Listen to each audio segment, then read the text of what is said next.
जय श्री गणेश। गणेश जी को नमस्कार है। गणेश जी को नमस्कार जब हम करते हैं तो गणेश जी का मुखमंडल दिख जाता है। मुख को देखते हैं तो हाथी का स्वरूप है। उनके नीचे आते हैं तो हृदय क्षेत्र, और पेट को देखते हैं तो लंबोदर स्वरूप है। कान को देख रहे हैं तो हाथी का कान है बड़ा बड़ा। तो हम सभी जानते हैं कि गणेश जी जो हैं वो विशेष रूप से तृप्ति के स्वामी हैं, विघ्न हरण के स्वामी हैं, साथ ही साथ हम सभी पे कृपा दृष्टि बनाते हैं। तो आइए हम इस वीडियो में चर्चा करेंगे कि गणेश जी को लंबोदर किसने सबसे पहले कहा। गणेश जी के मुख में जो हाथी का मुख जो आया, गजमुख जब बने, तो उनका क्या रहस्य है, इन्हीं पर आज चर्चा करेंगे।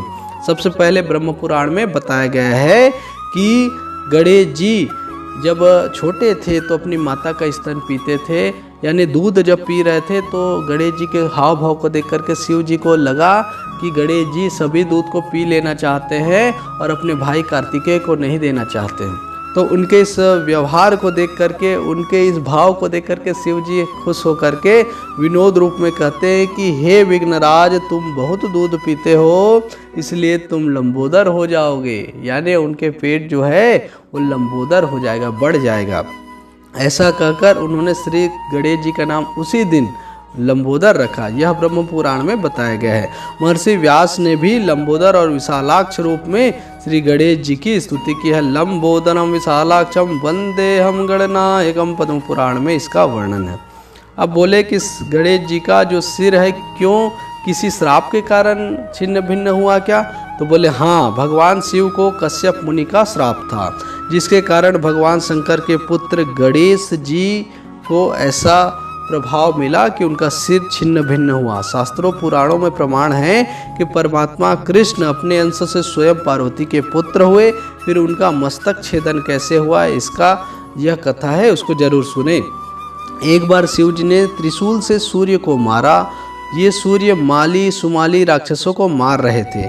इस अमोघ शूल से मूर्छित होकर सूर्य रथ से गिर पड़े।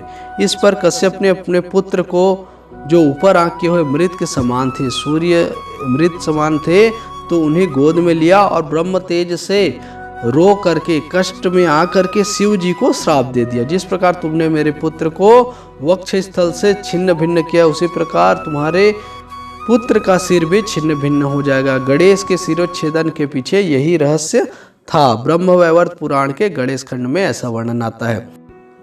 आइए अब भगवान गणेश जी के गजमुख होने के रहस्य के बारे में चर्चा करते हैं। गणनायक देव को हाथी का मुख जोड़े जाने की ये कथा है।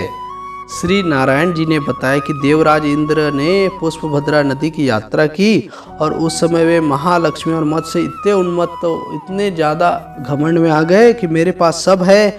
वो नदी किनारे जाने लगे और अप्सराओं के साथ विशेष रूप से रमण करने लगे। इसी बीच वहाँ पर कुछ समय बीता, और कुछ समय के बाद वहाँ पे दुर्वासा मुनि आए, और दुर्वासा मुनि अपने शिष्यों के साथ बैकुंठ की ओर जाने लगे। इंद्र वहीं पे स्नान करने के बाद जैसे ही ऋषि को प्रणाम किए, तो प्रणाम करते ही ऋषि ने उन्हें सुभाषित दिया, और मुनि दुर्वासा ने कहा कि इस फूल को आप विशेष रूप से रखिए, यह जिसके भी मस्तक में जाएगा वह सभी तरफ जय जयकार हो जाएगा। इंद्र दुर्वासा ऋषि के जाने के बाद उस फूल को एक पत्थर पर रख दिया, और इस पत्थर पे जैसे ही रखा और वह अपने दूसरे कार्य में लग गया, उसे ध्यान ही नहीं रहा यह पुष्प मैंने किसी पत्थर पे रखा है।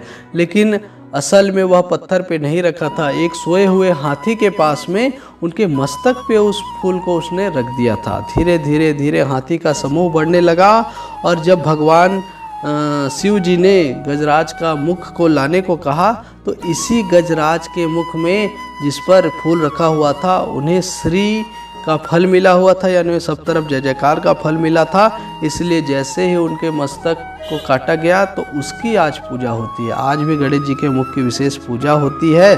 किंतु इंद्रदेव क्योंकि अपने इस फूल को उसने अपमान किया, इसलिए उनका पूरा श्रीहीन हो गया और वो धरती पर आ गए। लेकिन समुद्र मंथन की क्रिया हुई, तब वह पुनः अपने क्षेत्र में लौट गए। ब्रह्मवैवर्त पुराण के गणेश खंड का यह कथा था।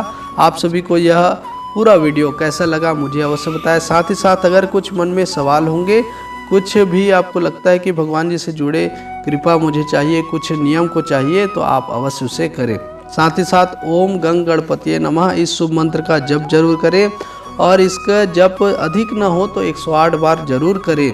इस काम भाव से माला जप करना चाहिए। गणेश जी के पूजा में विशेष रूप से आपको 5, 11 या 21 या फिर 10 माला तो हमको जरूर जपना ही चाहिए। अगर हम ऐसा करते हैं तो हमारे ऊपर गणेश जी की विशेष कृपा बनती है।